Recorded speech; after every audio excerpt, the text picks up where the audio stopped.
तेजस्वी यादव इनसे गठबंधन करना चाह रहे हैं। ये है वीआईपी के नेता मुकेश सहनी, जिनका बिहार में सिर्फ 2% इनका जाति है। इनके जाति को मल्लाह बोला जाता है। इनका जाति 2% है। इनसे ये गठबंधन करना चाहते हैं, लेकिन जिनका परसेंटेज 18 है मुसलमानों का, उनके नेता से ये गठबंधन करना नहीं चाह रहे। अब बताइए कौन पैरों में कुल्हाड़ी मार रहा है। ये आदमी कह रहा है मुकेश सहनी, मैं अगर जीतूंगा तो डिप्टी सीएम बनूंगा, जिसका संख्या एकदम मात्र 2% है, ना के बराबर है। और वो लोग भी बीजेपी में ही है, जो सहनी लोग है बीजेपी में है, लेकिन उनसे गठबंधन करेंगे, लेकिन वैसी से गठबंधन नहीं करेंगे। अगला क्लिप में एक और दिखाता हूं मैं फोटो आपको। अस्सलाम वालेकुम। तो आप स्क्रीन पे देख रहे हैं 2 फोटो है। ये है वैसी साहब और ये है बिहार के आरजेडी के नेता तेजस्वी यादव साहब। लेकिन आप समझ ही गए होंगे मैं बिहार के इलेक्शन के बात करने आया हूं।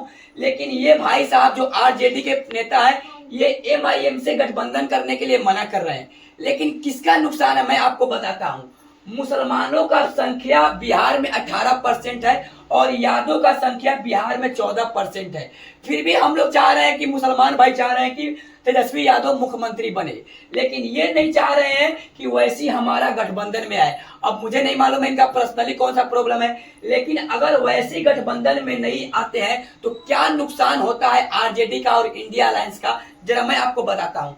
बिहार में 18% मुसलमान है और सीमांचल में 4 जिला है, पूर्णिया, किशनगंज, कटिहार और अररिया। ये 4 जिला मुस्लिम बहुसंख्या इलाका है और यहाँ पे बहुत सारे एमएलए का सीट है। अगर ये मुसलमानों से गठबंधन नहीं करते एमआईएम से, तो वहां पे बहुत सारे सीट पे आरजेडी ना जीतेगी ना एमआईएम जीतेगी, वहां पे बीजेपी जीत जाएगी, जिससे पूरा सीधा साधा नुकसान तेजस्वी यादव को मुख्यमंत्री बनने में होगा। तो भलाई इसी में है कि आप एमआईएम से गठबंधन कर ले, 4-5 सीट दे दे, नहीं तो पूरा बिहार में बहुत सारे जगह एमआईएम के कैंडिडेट खड़े होने से आरजेडी के नेता का नुकसान होगा। लेकिन तेजस्वी यादव किससे गठबंधन कर रहे हैं और उनकी जाति का कितने लोग हैं, मैं आपको अगला क्लिप में बताता हूं। ये तेजस्वी साहब इनसे भी गठबंधन करना चाहते हैं। इनका नाम पशुपति पारस है, जो रामविलास पासवान के भाई है। ये वही आदमी है जो घर का ना है ना घाट का है। ये चाचा भतीजा की लड़ाई चल रहा है, यानी चिराग पासवान और पशुपति बीच में। इनसे ये गठबंधन करना चाह रहे हैं। पासवान समाज का मात्र 0.6% जाति का इनका संख्या है, लेकिन तेजस्वी जी इनसे गठबंधन करेंगे, लेकिन वैसी से गठबंधन नहीं करेंगे। मैं एक बार और बोलना चाह रहा हूं, अगर एमआईएम से तेजस्वी गठबंधन नहीं करते हैं तो पूरा भरपूर नुकसान तेजस्वी को ही मुख्यमंत्री बनने में होगा, एमआईएम को नहीं होगा। क्योंकि वैसी साहब क्या है, चुनावी पतंग है।